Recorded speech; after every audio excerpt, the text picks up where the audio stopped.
반갑습니다. 돌집사TV입니다. 자, 이번 시간에도 수능 문제 한번 보도록 하겠습니다. 첫 번째 문제, 트레일러 종류가 아닌 것은 되어 있습니다. 자, 우리 공부하시다 보면은 풀 트레일러랑 폴 트레일러라는 단어가 많이 나오죠, 일단은. 자, 일단 트레일러의 가장 대표적인 두 가지라고 보시면 되겠고요. 그 다음에 이제 돌리라는 친구가 있습니다. 자, 그래서 트레일러 종류 아닌 것은 4번, 트레일러 견인 자동차. 자, 말 그대로 이거는 트레일러를 견인해주는 자동차라고 보시면 되겠는데요. 자, 그래서 돌리에 대한 이해를 한번 해보겠습니다. 자, 돌리, 우리 뒤에 연결해서 해주는 부분, 여기를 돌리라고 얘기를 하는데, 우리 트레일러 종류에서는 이 전체를 돌리라고 얘기를 합니다. 자, 그래서 여기에 위에 뭔가 새로운 걸 또 올려서 운행할 수가 있겠죠? 자, 그래서 돌리가 있다라는 거 알아두시면 될 것 같고요. 자, 다음 문제. 자동차 관리 법령상 화물 자동차가 아닌 것입니다. 자, 우리 화물 자동차 하면 제일 먼저 나오는 게 보통 덤프예요. 덤프 트럭 생각하시면 된다고 했죠? 자, 그리고 벤형도 많이 나옵니다. 자, 그리고 문제는 이제 특수 작업형이냐, 특수 용도형이냐, 이건데, 자, 화물 자동차는 이제 덤프형, 벤형 있고요. 그리고 특수 용도형이다. 라고 알아주시면 되겠습니다. 그래서 특수 작업형은 화물 자동차가 아니다. 알아두시면 될 것 같고요. 자, 다음 문제, 폴 트레일러에 대한 설명으로 옳은 것은입니다. 옳은 것 한번 골라보겠습니다. 정답은 1번인데요. 자, 기둥이나 통나무 등 장척, 굉장히 긴 거죠. 동그랗고 긴 거죠. 장척의 적화물 자체가 트랙터와 트레일러 연결 부분을 구성한다 라고 하는 게, 자, 여기 이 부분에 내용이 돌리가 들어가 있는 겁니다. 자, 돌리를 통해서 트랙터와 트레일러가 일단은 기본적으로 연결이 될 수도 있는데, 이 폴 트레일러 같은 경우에는 굉장히 긴 것들을 또 운반하기 위해서 또 자체적인 돌리가 들어갈 수가 있습니다. 그래서 이게 폴 트레일러에 대한 얘기고요. 자, 2번 볼게요. 가동적인 트레일러 중에서 가장 많고 일반적이다. 자, 이거는 우리 세미 트레일러다 라고 보시면 될 것 같고요. 3번 돌리와 조합된 세미 트레일러는, 자, 폴 트레일러라고 볼 수가 있다 라고 되어 있는데, 자, 우리 폴 트레일러는 이미 그냥 돌리가 들어가 있다라고 보시면 돼요. 자, 근데 이 세미 트레일러와 돌리가 조합됐다. 그런 경우에는 폴 트레일러 아니라 풀 트레일러다 라고 보시면 될 것 같습니다. 자, 4번 발착지에서의 트레일러 탈착 용이하고 공간을 적게 차지한다. 자, 이것도 세미 트레일러의 특징이다 라고 보시면 되겠습니다. 즉, 세미 트레일러는 가장 많이 사용되고 있고요. 세미 트레일러 플러스 돌리는 풀 트레일러다. 이렇게 개념 잡아주시면 되겠습니다. 자, 다음 트레일러 구조 설명으로 옳지 않은 것은, 자, 1번부터 보겠습니다. 스켈레탈 트레일러, 자, 컨테이너 운송을 위해 제작된, 오타가 좀 있는데 제작된 트레일러다. 자, 요게 스켈레탈 트레일러의 설명이고요. 2번 평상식 트레일러, 가장 넓고 안정적인 운송이 가능한 트레일러다 라고 하는데, 요게 맞는 내용 같지만 틀린 내용이 되는 게, 자, 우리 트레일러의 구조에 따라서 옮겨지는 물품에 따라서 안정적인 트레일러가 따로 존재를 한다라는 거죠. 자, 그래서 3번 보시면은 저상식 트레일러가 있어요. 자, 건설 장비 운반에 적합하죠. 즉, 이 건설 장비를 운반할 때 평상식 트레일러 쓰면 오히려 더 안정적이지 않고 불안정적일 수 있겠죠. 그래서 2번이 틀린 내용이 되는 겁니다. 그래서 중저상식 트레일러도 보시면은 중형 화물, 핫코일, 블록 화물 등의 운반에 적합하다 되어 있는데, 시험 문제에는 중저상식 트레일러는 핫코일과 늘 항상 설명이 따라 같이 나옵니다. 자, 그래서 핫코일 내용이 나왔다. 그러면은 바로 떠올려 주실 게, 아, 핫코일은 중저상식 트레일러였지 라고 떠올려 주시는 것도 상당히 중요합니다. 자, 다음 문제. 트레일러의 장점으로 옳지 않은 것은, 자, 우리 일단 트레일러라고 하면 트랙터, 트레일러를 끌어주는 트랙터와 트레일러 이렇게 구분이 되어 있는데, 자, 트레일러라는 것은 그러면 한 트랙터로 여러 가지를 옮길 수가 있겠죠. 자, 이 내용 이해하고 한번 보겠습니다. 자, 먼저 첫 번째 수입에 증가되어 있습니다. 자, 수입의 증가와는 사실은 직접적인 상관이 있다라고 볼 수는 없겠죠. 자, 물론 뭐 트레일러가 한 트랙터가 여러 개 트레일러를 옮기면 수입이 증가될 수는 있겠지만, 그래서 트레일러의 장점이라고는 볼 수 없다라는 겁니다. 정답 1번 되겠고요. 자, 그럼 나머지 볼게요. 트레일러 장점은 효율적인 작업이 가능하고요.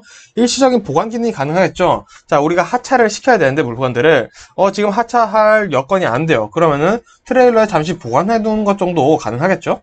자, 그리고 운전자 운영 효율 증가한다. 자, 요 말이 요거죠. 자, 트랙터 하나로 여러 가지의 트레일러를 옮기고 또 트랙터만 가서 트레일러 하나 가져오고 이런 식이 가능하겠죠. 그래서 이 트레일러의 장점, 이로 본다면은 결국 효율 적재나 탄력적인 업무가 가능하다. 이런 내용을 담아 보시면 되겠습니다. 자, 다음 문제. 화물 인수 거절 사유에 해당하지 않는 것들. 자, 요거 제가 앞에 영상에서 간간히 한 번씩 말씀드린 것들인데 좀 보도록 하겠습니다. 자, 먼저 현금. 현금화 가능한 기중품들, 여기에는 또 뭐 이제 주식, 서류, 뭐 보험, 증권, 뭐 이런 것들도 되겠죠? 자, 이런 것들은 화물 인수 거주할 사유에 해당합니다.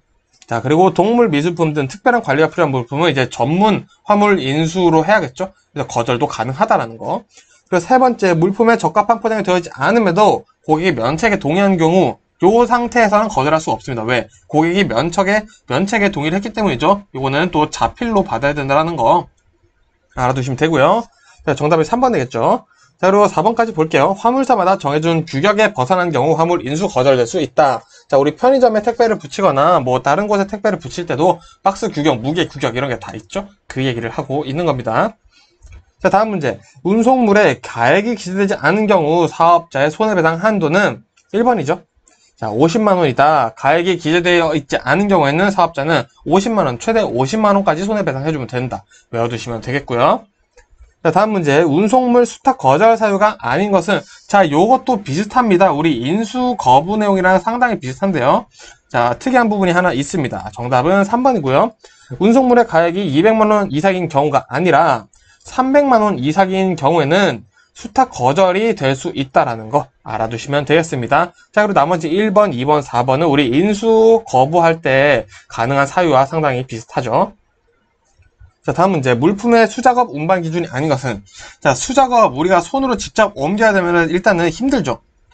그래서 일단 덜 힘든 거, 그리고 우리 수작업 한다는 것은 머리를 쓸 수 있죠. 두뇌 사용이 가능합니다. 자, 요 개념 잡아보고 보도록 하겠습니다. 1번. 분류, 판독, 검사 등 두뇌 작업이 필요한 경우 요거 수작업으로 해야겠죠. 기계가 이런 거 다 분배 못합니다. 두 번째, 시간 간격을 두고 되풀이되는 소량 취급 작업. 소량 취급은 뭐 사람이 해도 된다는 거죠. 3번, 표준화되어 있고 지속적으로 운반량이 많은 작업. 자, 표준화되어 있어요. 자, 박스 크기가 다 똑같습니다. 자, 그리고 운반량이 엄청 많아요. 이럴 때는 수작업이 아니죠. 이럴 때는 기계 작업을 해줘야 된다. 그래서 정답 3번 보시면 되겠고요. 그리고 취급 물품의 형상, 크기가 일정하지 않은 경우에는 우리가 귀찮더라도 수작업을 해줘야겠죠. 자, 다음 문제. 다음 중 컨테이너 상차 전에 확인하고 통보받을 사항이 아닌 것은, 자, 컨테이너 상차 전에 확인할 내용들인 거죠. 자, 그래서 1번 보시면, 자, 배차 지시번호 먼저 받아야겠죠. 그리고 컨테이너 라인과 중량 먼저 파악해두고 이제 상차를 해야겠죠. 그리고 화물의 하역지와 도착 시간입니다. 이것도 상차 전에 확인해야 되는 거 아닌가? 근데 요거 같은 경우에는 상차 시에 확인을 합니다. 상차를 하면서 확인을 한다는 거죠. 자, 이제 상차를 할 건데 상차를 하고 있는 중이나 요럴 때 이제 하역지와 도착 시간을 확인을 한다 라고 보시면 되겠습니다. 정답은 3번이고요. 그리고 4번도 보면은 화물의 화주, 공장 위치와 전화번호 이런 거는 우리가 상차 전에 당연히 확인을 할 수밖에 없는 내용이 되겠죠. 자, 다음 문제. 풀 트레일러에 대한 설명으로 틀린 것은, 자, 우리 아까는 폴 트레일러에 대한 문제가 나왔었죠? 이번에는 풀 트레일러에 대한 내용이 나옵니다. 자, 보도록 하겠습니다. 1번. 트랙터와 트레일러가 완전히 분리되어 있고 트랙터 자체도 적재함을 가지고 있다. 자, 요것은 풀 트레일러의 특징이 맞습니다. 요게 풀 트레일러의 어떻게 보면 정의라고 볼 수 있어요. 자, 아까 우리 이전의 문제에서 제가 풀 트레일러 어떻게 설명드렸었죠? 돌리와 조합된 세미 트레일러는 뭐다? 풀 트레일러다. 요 말씀 들었었죠? 그게 1번 내용을 담고 있다라고 보시면 되겠습니다. 자, 그리고 2번 보시면은 총 하중이 트레일러만으로도 지탱되어 되도록 설계되어 선단의 견인구, 즉 트랙터를 갖춘 트레일러다. 자, 요것도 사실 1번, 2번, 3번이 지금 다 똑같은 얘기를 하고 있는 겁니다. 자, 그래서 4번 보시면은요. 자, 4번이 정답이 되겠죠? 적재 톤수, 적재량, 용적 모두 세미 트레일러보다는 불리하다. 그렇지 않겠죠? 왜? 세미 트레일러에 돌리가 결합되어 있는 게 풀 트레일러인데, 그럼 당연히 세미 트레일러보다는 더 성능이 좋을 수밖에 없겠죠. 그래서 이것도 이해를 해 두신 상태라면 충분히 풀 수 있는 문제입니다. 자, 다음 문제. 고객의 책임 있는 사유로 약정된 이사 화물에 인수일 1일 전까지 사업자에게 계약 해지를 통지한 경우 지급할 손해배상액은, 자, 두 가지 포인트가 있네요. 고객의 잘못이에요. 첫 번째 상황은 고객의 잘못이고요. 두 번째는 인수일 1일 전입니다. 자, 그러면은 이제 손해배상을 어떻게 해야 되냐. 고객이 손해배상을 해야겠죠. 고객의 문제니까요. 자, 보도록 하겠습니다. 첫 번째, 계약금이네요. 자, 계약금. 맞습니다. 정답은 1번입니다. 자, 고객의 경우에는 1일 전에 통보를 했다. 그러면 그 계약금을 날리게 되는 거죠. 자, 그럼 계약금 100은 언제냐? 당일 해지한 경우에는, 자, 계약금에 100을 주게 되어 있습니다. 자, 요거 두 개. 1일 전에는 계약금을 날리고, 당일에 해지를 했다. 고객의 잘못으로 해지를 했다. 그러면 계약금의 100, 2배를 준다는 거죠. 100을 줘야 된다. 요 2개 외워두시면 되겠습니다. 자, 다음 문제. 컨테이너 상차 시 확인사항이 아닌 것은, 자, 우리 아까 상차 전 봤었고요. 전 영상에서 상차 후 봤었죠. 이번에 상차 시 확인사항 한번 보도록 하겠습니다. 1번. 손해와 봉인번호로 확인하고 배차의 결과를 보고한다. 자, 요런 박스들의 손해, 화물의 손해 이런 것들은 우리가 상차를 하면서 확인이 또 되겠죠. 요거를 배차의 결과를 보고를 해주는 거고요. 자, 두 번째. 안전하게 상차를 하였는지 확인한다. 이것도 마찬가지겠죠. 상차 후 확인할 수도 있는 거지만 이 개념 자체가 상차 시에 들어간다라는 거 알아두시면 좋을 것 같고요. 세 번째, 배차계로부터 컨테이너 중량을 통보받는다. 자, 요거는 상차 전이죠. 왜? 우리가 화물을 실으려면 무거운 거는 우리가 안쪽부터 밑에부터 적재를 해야 되죠. 그러다 보니까 중량을 당연히 알아야지 우리가 상차를 할 수가 있겠죠. 이 개념 잡아두시면 문제 풀 수 있겠습니다. 자, 4번까지 볼게요. 다른 라인의 컨테이너 상차가 어려울 경우 배차계에 통보한다. 자, 상차 이렇게 하라고 해서 했는데 하다 보니까 좀 안 되네. 어떻게 하지? 하고 배차계한테 통보를 해야 된다라는 내용이 담겨 있는 거죠. 자, 다음 문제 보겠습니다. 이사 화물 훼손에 대한 사업자의 손해배상 책임 소멸 기한은, 자, 우리 이런 거 알아두시면 좋죠. 우리 이사 많이들 하시죠? 자, 요런 거는 30일이다. 정답 4번 되겠습니다. 화물을 인도받은 날로부터 30일 이내에 사업자는 손해배상을 해야 한다. 요 안에 얘기를 해줘야 된다라는 거죠. 알아두시면 되겠습니다. 자, 다음 문제. 컨테이너 상하차 시 주의사항이 아닌 것은, 자, 상하차 시, 어떻게 보면은 상차 후 이제 하차까지의 과정이 필요한 거죠. 자, 그래서 내용 보면 1번. 화물의 내용을 잘 숙지하고 있는지, 잘 숙지하고 당연히 있어야겠죠?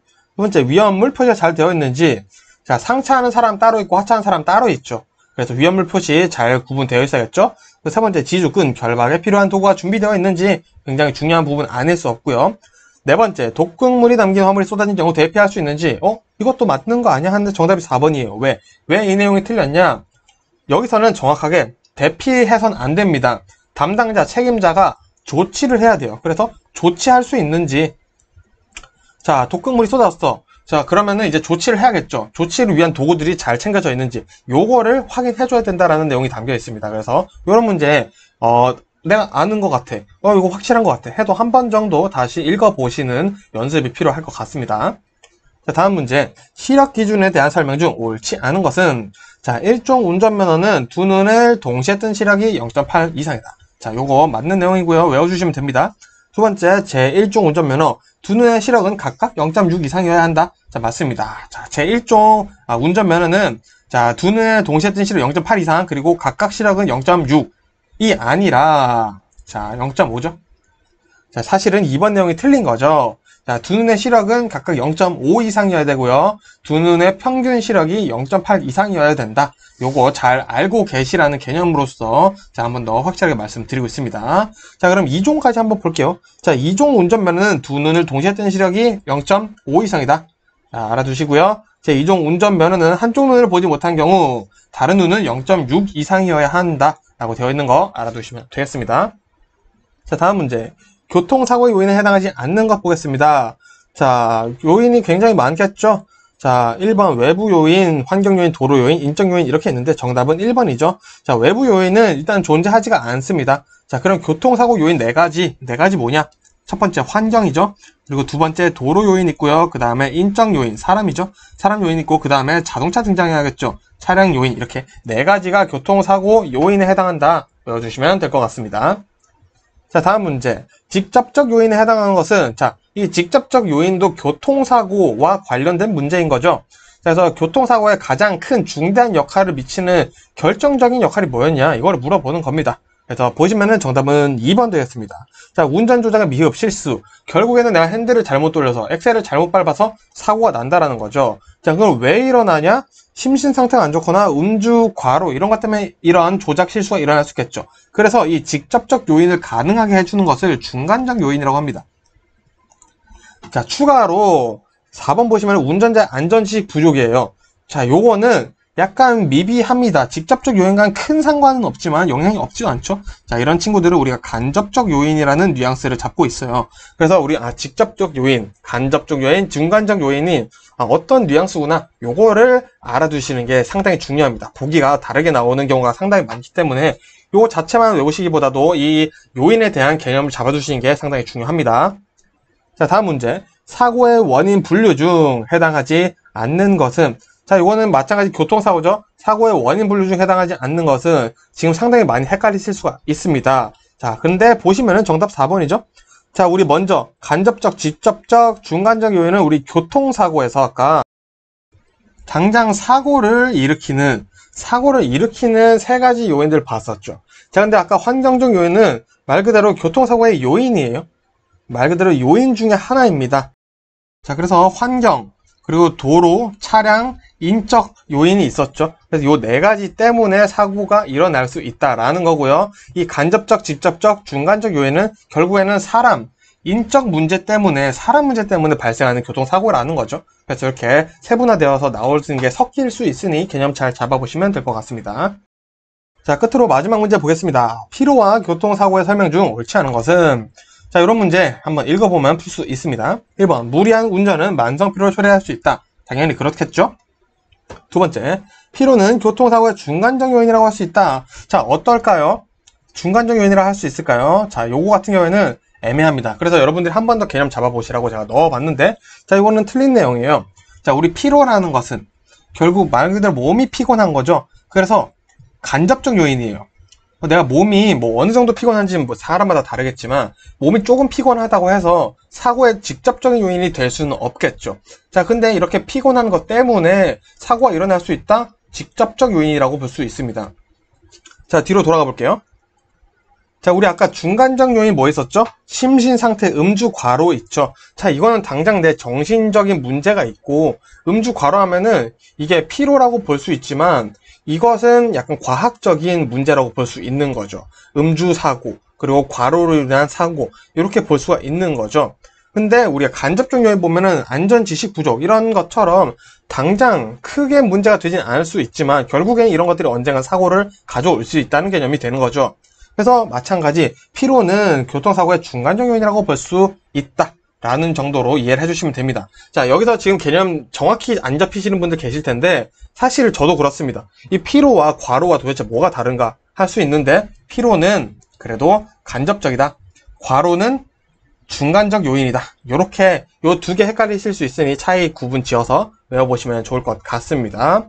자, 이렇게 해서 마지막 문제까지 봤고요. 저는 또 다음 영상으로 인사드리도록 하겠습니다. 고생 많으셨습니다.